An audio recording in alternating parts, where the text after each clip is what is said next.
The following presentation is a production of Ride the Wave Media. Hello, witches and wizards. This is Courtney Pearl. You are listening to Practically Magick. I am your guide to discovering true and real magic in the world. I am a pagan witch. I am a card reader, healer, spiritualist, Celtic priestess, teacher, artist, and mystic seeker. And so today we are going to begin on the subject of raising magical children. So to start our episode, I do have one of my favorite oracle decks that I use for kids when I'm doing events or my own kids when they want to do a reading. I use my first magic oracle deck. Voila. And I'm going to pull a card for this episode. And this deck is really easy to use because it just already has a little saying for each card. Kids can read it. The pictures are magical and colorful and really fun. And it helps it helps kids get engaged into the card reading itself. I'm shuffling. So I'm not paying attention to what I'm saying. Okay. We are pulling a card that is the picture of an owl. And it's kind of actually looking right directly at us in this card in the picture, but it's winking one eye closed. So I love that. It's kind of cute. And I love that I pulled this card because currently, as I'm recording, this is the time of Blodeuwedd in the mythic moons of Avalon. And so during the time of Blodeuwedd in the year, Blodeuwedd is a Welsh folklore story about how she kind of does a bad thing, at least from one perspective of telling the story. And to be punished for it, she gets turned into an owl because it is said in the story that owls are the most hated of the birds. That they're outcasts, and that's why they only are awake at night, because the other birds don't like them. That's not really a lot of our relationship with owls, though. I think most people love owls. I think that they are excited when they see an owl. If you see one flying around in the daytime, it's kind of magical. You get a sense of, oh my gosh, there's an owl in the tree and I can see it and it's real. It's real life. It's not a cartoon. So I think that's a rebranding we've done of the owl. And the words on this card actually say, believe in the magic of life, which is absolutely perfect for our topic today because we are going to talk about raising magical children. We're going to talk about children and magic. That is our theme today. I happen to have children of my own. And so this is going to be, I'm going to take you a little bit on my personal journey of how I came to the spirituality that I practice, but also in teaching it to my kids, in wanting to be an example for them in whatever spirituality that they seek, but also an empowerment for them. And I also teach art lessons to kids. I have been a teacher for children for many years. That was a previous life and career. I was an elementary school teacher. And I really love kids. I love hanging out with kids. I love being with kids. As Cambria said in the episode that she was a guest on, I have a Leo moon sign, which means that I really kind of love engaging with kids in a playful way. I love being the center of attention. I love having dance parties or playing hide and go seek or, the kinds of things that kids love to do. But I'm going to start off today with a story time. And I actually want to talk about an Irish mythology, an Irish legend of the Children of Lir. So in a lot of Irish folklore, Lir is a god or a lord. This is a sort of a living legend, which means that we aren't exactly sure of the exact origins of who Lir was other than what has been passed on orally. So I think that you can it's safe to say it's a living story. It's something that people have added to. You can even see in the story, as I'm going to kind of paraphrase it, And I'm going to supply a link to the story so that you can read it in all of its glory on my blog. But you can kind of see where there was Christian influence in the mythology, that before that influence, it was a pagan mythology. It was a story of that had to do with the gods and goddesses. There was magic involved. And then there was some influence in the story as they talk about, God being able to help them. But I am going to do my very best to tell this story. Now, some of the names of the places and the characters, I probably will completely mess up. So I apologize in advance if you are Irish.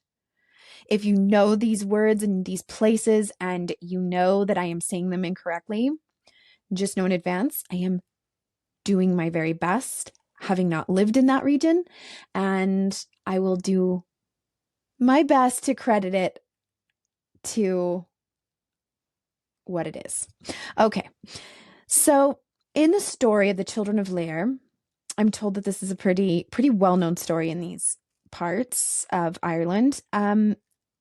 There was a king, and Lear was meant to be king, and he was passed up for his role as king, and so he was a little bit jealous of that.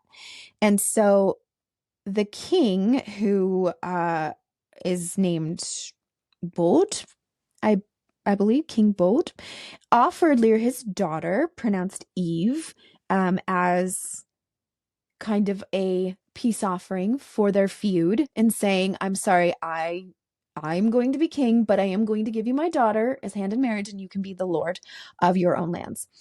Now, Eve and Lear went on to have 4 children. They had a daughter and 3 sons. The last 2 are twins, which I love about this story because the last 2 of my kids are twins too. And I love when twins show up in mythology. There are a lot of mythology with twins. So his wife died after giving birth to his last children, and King Bod offered another one of his daughters so that he would be able to remarry. And this second daughter that he married, the sister to his first wife, was not necessarily a kind. She was bitter and jealous, as almost all the times we hear about stepmoms in mythology. She was bitter that the children received more love from Lear, as Lear doted on them. She took the place of their mother and their father, and just doted on his children more than his wife. And she, being his second wife, did not like that. So she decided she was going to do away with these children. And when it came time to actually kill the children, she couldn't do it. So she decided that she would just use magic. She happened to have a knowledge of magic, which in all of the best fairy tales mythology, it's both the evil stepmother and a witch, all rolled into one role. So love that for her. She's taking the children out to a lake, and she decides to encourage them to go swimming.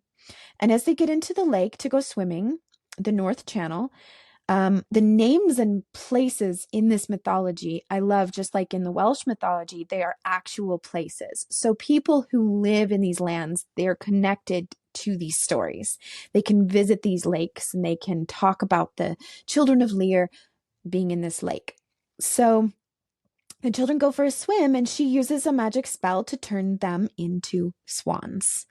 So there's 4 children, now swans, but they had remained able to speak, and they had their dignity and their knowledge. They just had their physical appearance turn into swans. And the stepmother left them there at the lake and cursed them that they must stay there at this lake, or these particular bodies of water, for 300 years. And they could not return home.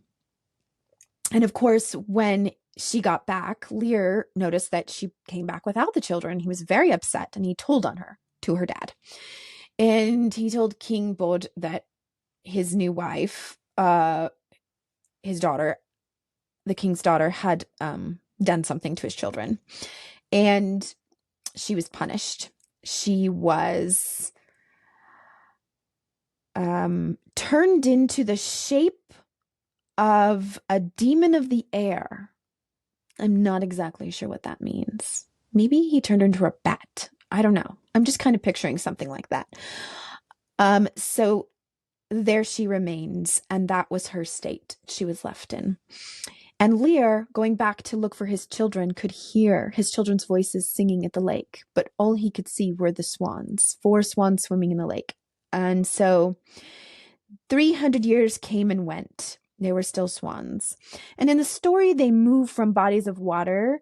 There's kind of some changing of, they go to the Straits of Moyle, and they have to spend 300 years in each of these places. And so it ends up being 900 years before they're finally able to return home.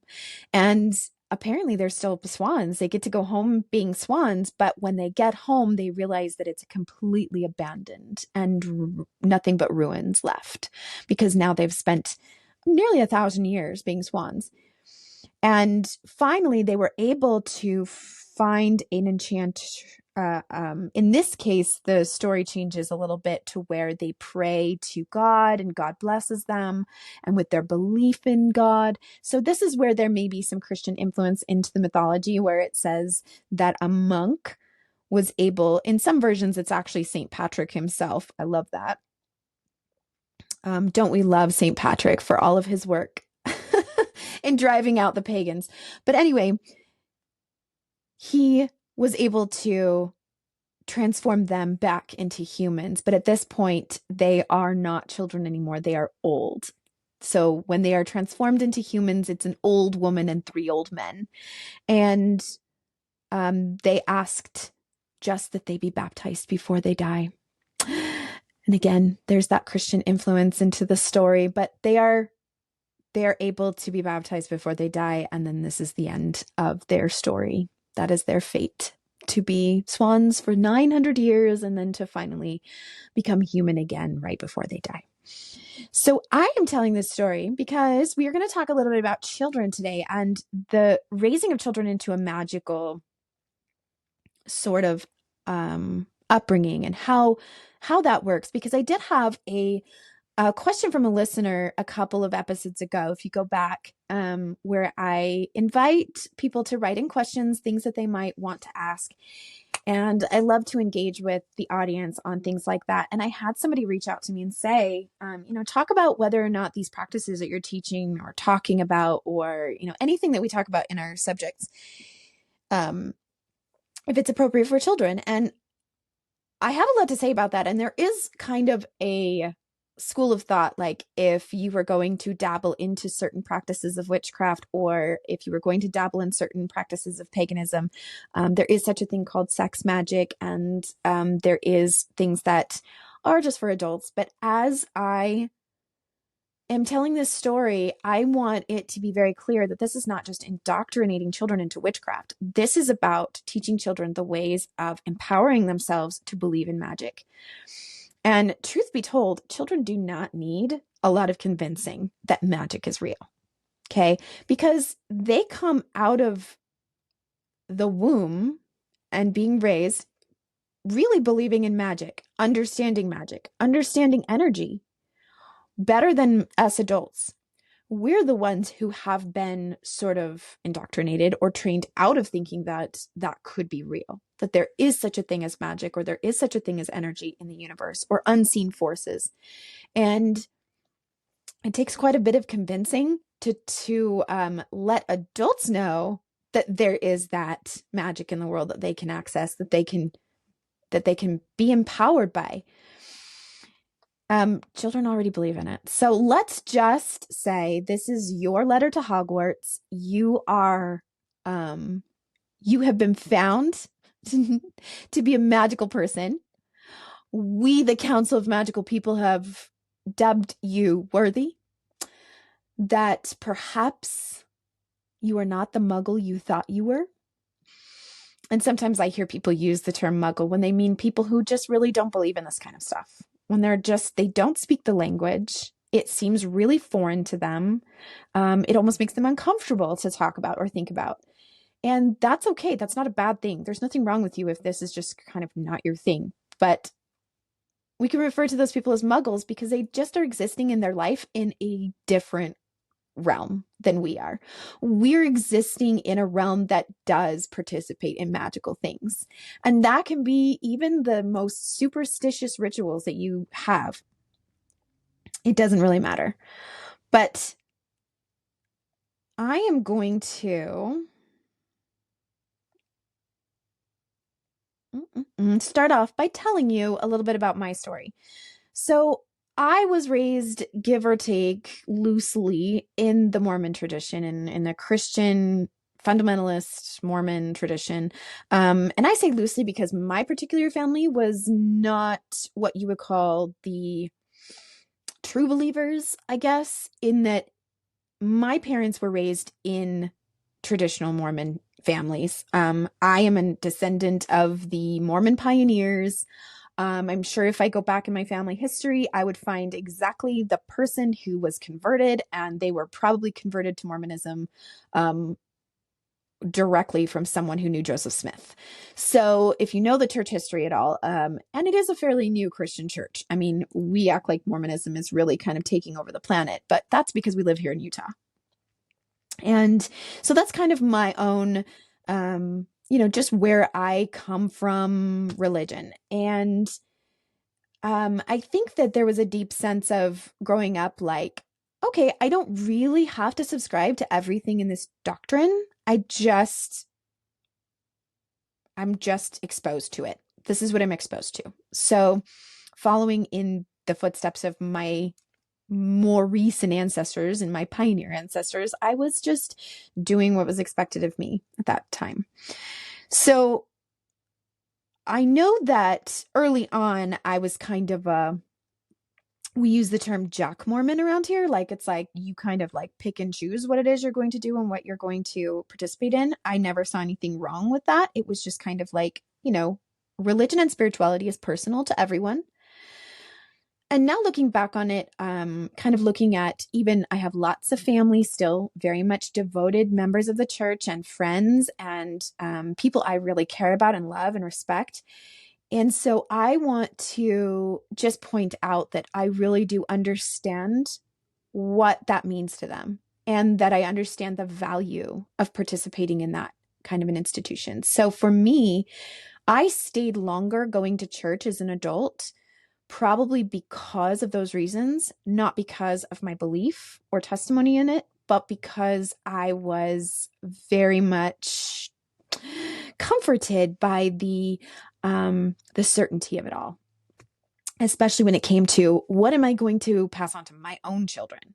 So knowing that my parents weren't really true believers, but that they felt like this was important to pass on to me and my sister, and say, I don't know what you want to take from this, but here it is anyway. And I think that was a really good way to go about it, because it left my mind open. It left me willing to learn what I needed to learn from it and from other things. So I know I stayed going to church quite a long time into my adulthood. And even when my first son was born, we were going because I liked the structure. And our brains are wired to like certainty. It's where we get our dopamine. So we like the certainty. We're being told exactly what is the blueprint for life and what we're doing. And I liked, if the Mormon church is anything, it is definitely organized. They have a very strict, program. They have a strict program where it's manuals, teaching manuals. They come out with new ones every year, and every 4 years it's a different. They rotate through the doctrine. So they might spend an entire year focused on the New Testament of the Bible and the Old Testament, and then the Book of Mormon, and then the Doctrine and Covenants. And they have their doctrines that they teach. And it's very structured. It's very well structured, because they can send those same manuals out to every church in the world, and everybody's doing the same thing. Everyone's getting the same lessons, and they're broken down weekly throughout the whole year. So the teacher in me clearly loved that. I love a schedule. I love a lesson plan. I love to take the bones of something and then be creative with it. I feel like I'm more creative and more inspired when I have some structure to follow, some collaboration with that. And so, yeah, I thought, even if I don't teach it exactly the way that they are putting it out there, I thought for a long time that I would be continuing to teach the Come Follow Me lessons. So they send out this booklet that is like, here's your lessons for your kids at home. Here's what you're going to follow. And I kind of thought that I was going to do that. I think that there was a kind of a shift at some point where I realized, and maybe I was getting some influence from other people who had done this before me, who said, you don't need the church and its doctrine to be spiritual and to teach your kids.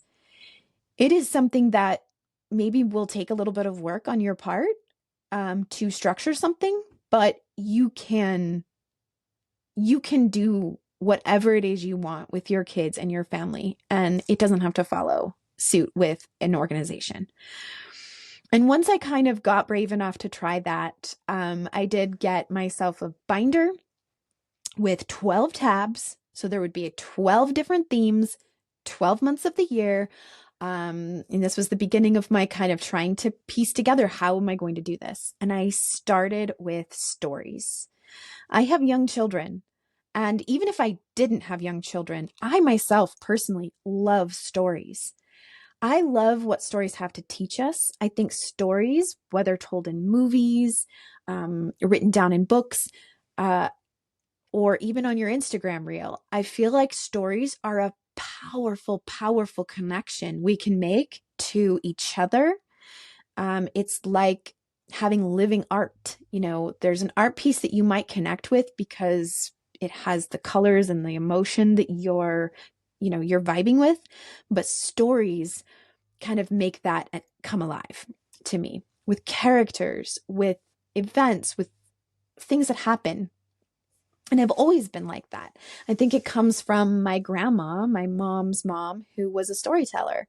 Now, she was very much devoted to the Mormon church, but she also loved stories. She had at least one, maybe several binders full of stories. She loved to put on little puppet shows. She loved to do little skits at Christmas time.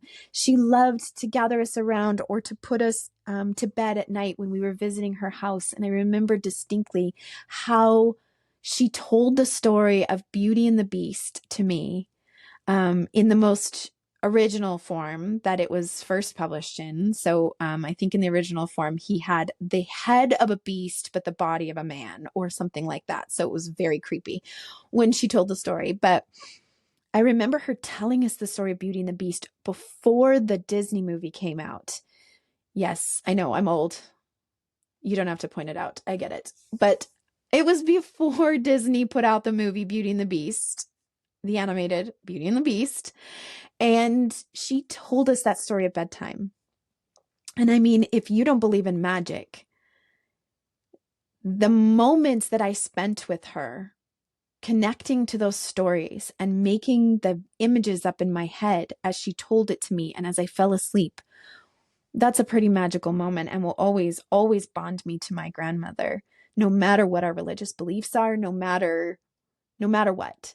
So telling stories has been a traditional way to teach children life and magic and power and morals and values since the dawn of time in almost every culture across the world. So that's where I started. I started with stories. I started collecting stories and I would put them into whatever tab of the binder I thought they might fit in. So when that month came up, I could tell those stories and then create some kind of activity to go with it. Because that's the teacher in me. I have to, there has to be a follow-up or something engaging.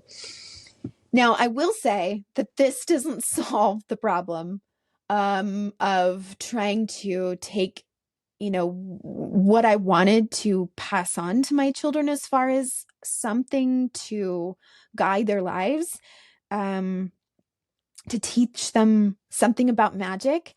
I will say that it has been a long journey. We started this a few years ago. My youngest are 5 and my oldest is 9. And I still, we call it Sunday story times. So I'm trying to kind of follow the traditional structure of Sundays being sacred or family time or, church or whatever. We usually do something outdoors in nature. I try to do something like a meditation or gardening or something that gets us out into the sunshine or into the earth, connecting with the land, connecting with our own personal plot of land that we currently reside, or even the mountains that surround us.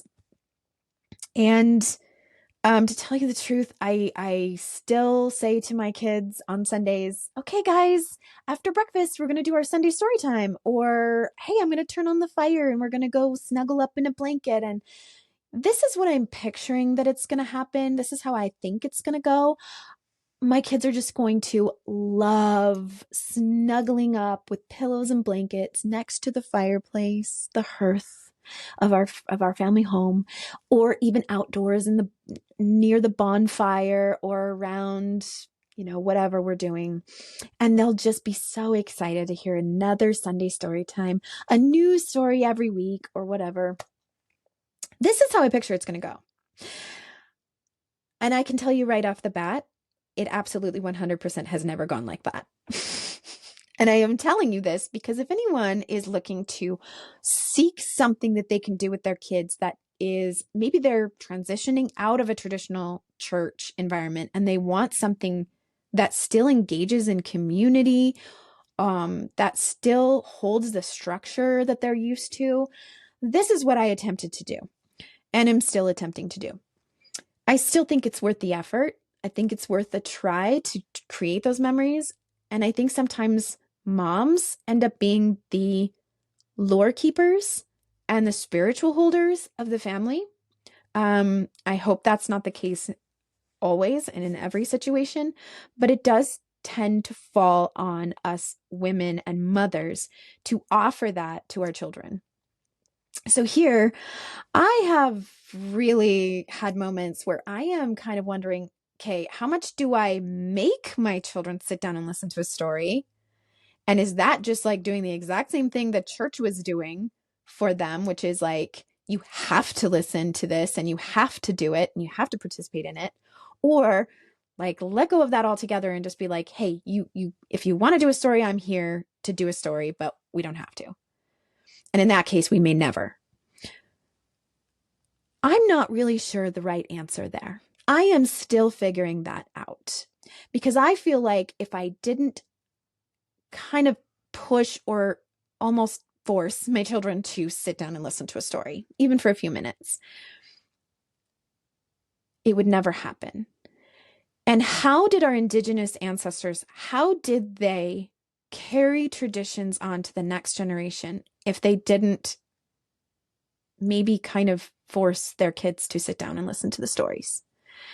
Now, I imagine that children of a different generation in the past, go back a few hundred years, they probably didn't have to be forced because they didn't have other things to do. They didn't have screens. They didn't have, parks with a playground and all the toys and all the things that distract kids today, wanting to go do those things. Because honestly, they do sound all a lot more fun than sitting down and listening to a story your mom has to tell you.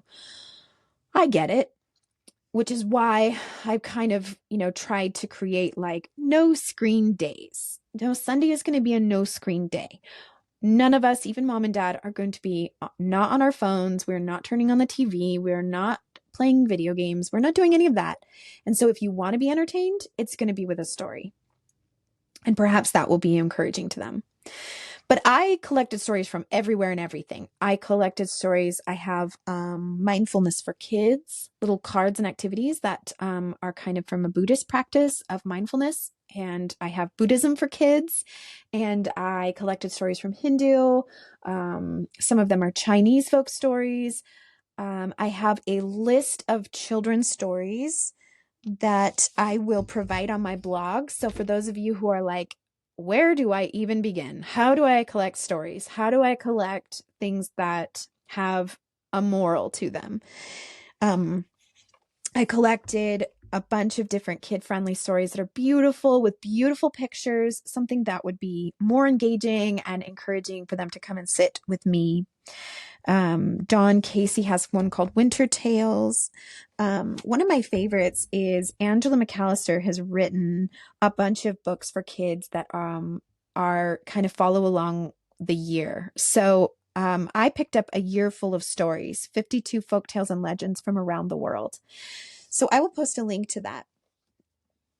And I just started collecting as many things as I could. And even if I just made notes in my binder of where I was going to put those tabs and where in the year we were going to talk about those things, I need to revamp that completely, because even as I started that a couple of years ago, I didn't know where to begin with any of that.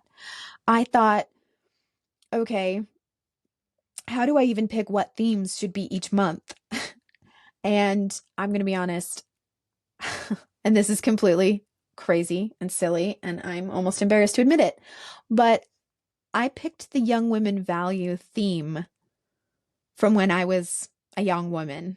Young Women's is a program in the Mormon Church where girls from age 12 to 18 are in the Young Women's program.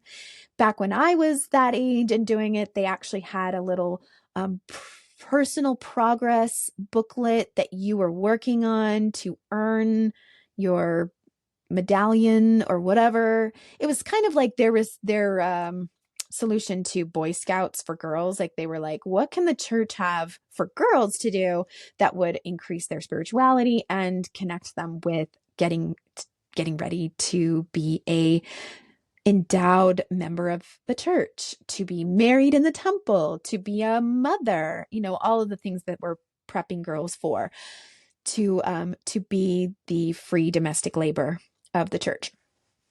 Okay, so that's a topic for another day about feminism. But in Young Women's, we had a theme. If this doesn't sound cult-like, I don't know what does, but we had a theme we were meant to recite. At every meeting and church activity, we had to stand up and say, we are daughters of our Heavenly Father who loves us and we love him.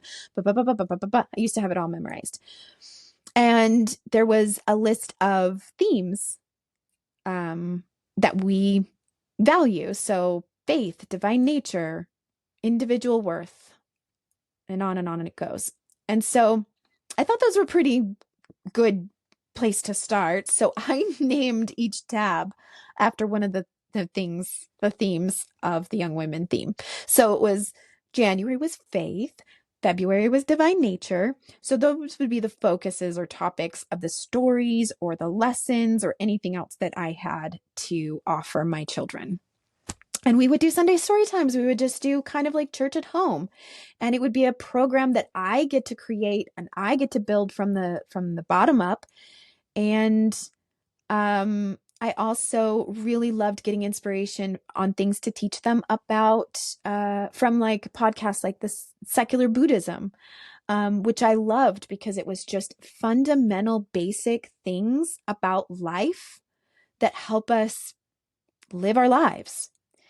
And when I began to shift more into a pagan, magical mindset, I realized that it didn't matter if we call ourselves pagan or if we call it witchcraft, because this spirituality is really about empowering each individual to have and believe in the magic that they have within themselves. So in the episode, 2 episodes back, if you listen to the episode we had on intuition, where Rachel Cox Taylor and I talk about our role as healers is not actually to heal anyone, but to help them understand their journey in healing, in witnessing themselves, in engaging with their own intuition. And I feel like that is a fantastic thing to impart to my children and to any children that need to follow their own worth, their own discovery. So whether I'm teaching my kids or whether I'm teaching my art students, and my art lessons are not just art lessons. My art lessons are very much about teaching kids to be empowered through art, that through the experience of creating art, we can discover how we show up every day for everyday activities. Do we show up scared? Do we show up worried we aren't doing it right? And for me, being able to tap into what the spirituality of discovering your true self, the higher self, the love, the unconditional love that Rachel talked about, is to help my children and other children to tap into that because they already have it. I mean, I don't know if you've ever met a 2-year-old, but 2-year-olds don't have to be convinced to love themselves. 2-year-olds and 3-year-olds are kind of showing up in the world, at least if they haven't already been traumatized and abused, and that's a whole other thing. But for the most part, children come into the world feeling very confident and very sure of themselves.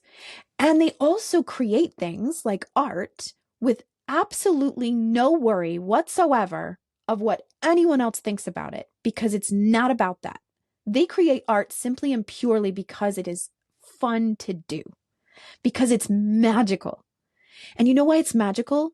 Because they had an idea in their head, and then they made that idea happen on paper into the physical world.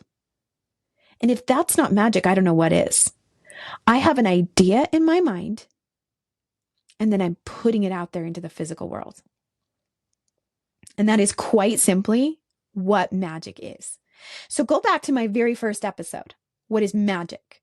Because when I am teaching children anything about magic, I'm not teaching them to be witches. I'm not teaching them to be, pagan even. Although I do think everybody's pagan. So that's a whole thing. But I teach children to honor the God within themselves. That God isn't sought out by some other person telling you what is right and wrong. And truly, when you get really deep into it, when you really start getting into the theology of it all or the philosophy of it, I even start to pick away at the words right and wrong. Because when I learned that the original meaning of the texts in the Bible of the word sin didn't ever mean a bad thing you do. In the original translation of the Aramaic in the texts, they talk about how when the word sin would come up, it actually meant a disengage from yourself. That when you sin, it just means that you are detached from your true self and participating in something off the path. So repentance is not like an apology and a flaying yourself and shaming yourself for what you did wrong. Repentance meant return to self. So a repentance process should just look like coming back to who the true self is. And the true self is the calm, confident, curious, connected self. So when we do the work of returning to self, we're repenting. That is it. And we can say that sinning is something we do every day, all day long. Anytime we let the ego run away with itself, which every person listening right now is guilty of in this very day you're listening to this. In the moment you're hearing this, you can think of a moment today that you let your ego run away, right? Where you got really frustrated and angry at somebody, or you were rushed. You felt rushed. There's not enough time. There's not enough money. There's not enough. Anytime that you have come away from yourself, you're engaging with judgment, you're engaging with annoyance, frustration, anger, any of those things. And that's not bad. That's not even a sin in the way that we usually think of sin. It's not a bad thing to have that happen. That's human. That's just your human part. So when I teach children to be magical, I go back to the principles that I talked about in the very first episode, where I say, all of us are magical and all of us are writing spells, whether we know it or not. Now, the best kind of spells are the ones that we put intention into, that we are intending on being for a certain thing. So when we say a prayer, when we ask for something, when we make an offering, when we engage with elements in that ritual or in that spell, that is only amplifying the intention that we're setting for it. And writing spells, quite simply, just down to the very, very basics of it, is telling stories. You are using your words and thoughts and feelings to tell a story. And whether you know it or not, whether it's conscious or not, the subconscious is constantly telling stories. Constantly. All day long, telling stories.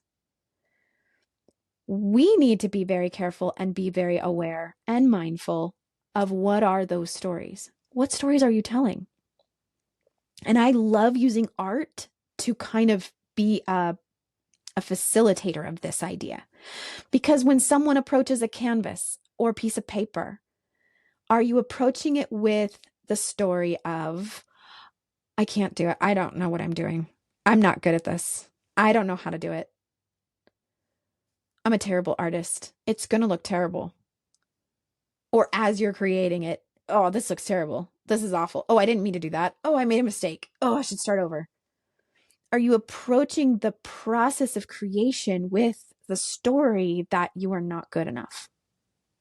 Or are you engaging with the process of creation, whether it's art or life in general?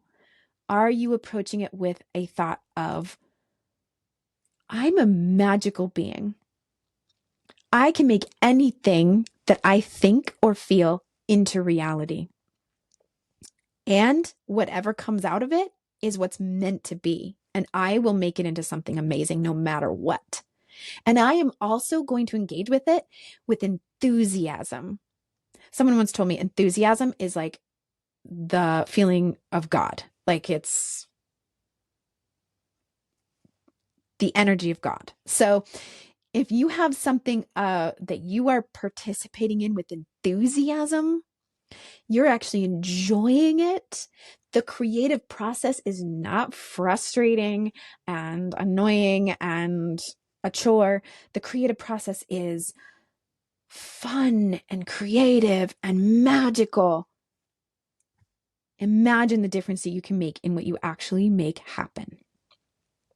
Okay, so I want to invite you to, if you have children or if you work with children in any capacity in your life, even if you are a traditionally, I use the word traditionally, but it's actually not as traditional. That's not even like a good word to use, because when you say traditional, we should be talking about Indigenous peoples' practices of all over the world. The pagan practices are the traditional practices. But if you were to engage with the sort of fundamental religious practices, you were somebody who does go to church and does subscribe to that doctrine, none of what I have said today discludes you. You can engage with magic. And a lot of my own students, my art students, are Mormon or who are, Christian, who go to church and believe in that spiritual practice. It doesn't matter, because the magic I am teaching kids to engage with is the magic of the world. And imagine how empowering that is. That as a child reaches the age of 9 years old, they start to decide what is success and what is failure. They start to look at things as, I'm really good at this or I'm not really good at this. But what if we could raise children who were confident enough to know that I can actually make anything happen and I can make anything work? Even if something goes differently than I thought it was going to, I am a magical being who can make this happen. I can connect with that creative source of the universe and make this happen for me. Can you imagine if you could go back to yourself at an earlier age and talk to yourself and say, don't think that you're not good at this. The thinking you're not good at this is going to stop you from becoming good at this. Imagine all of the advice you'd give yourself at a younger age. And by the way, if you ever want to do that, if you ever want to go back in time and actually talk to your former child self, that is what an IPT emotional process does. And that is what I facilitate. So if you feel that that would help you in getting unstuck from some of these patterns of the stories you're telling yourself, come find me. We'll work on that together. All right, witches and wizards, we're going to close this up.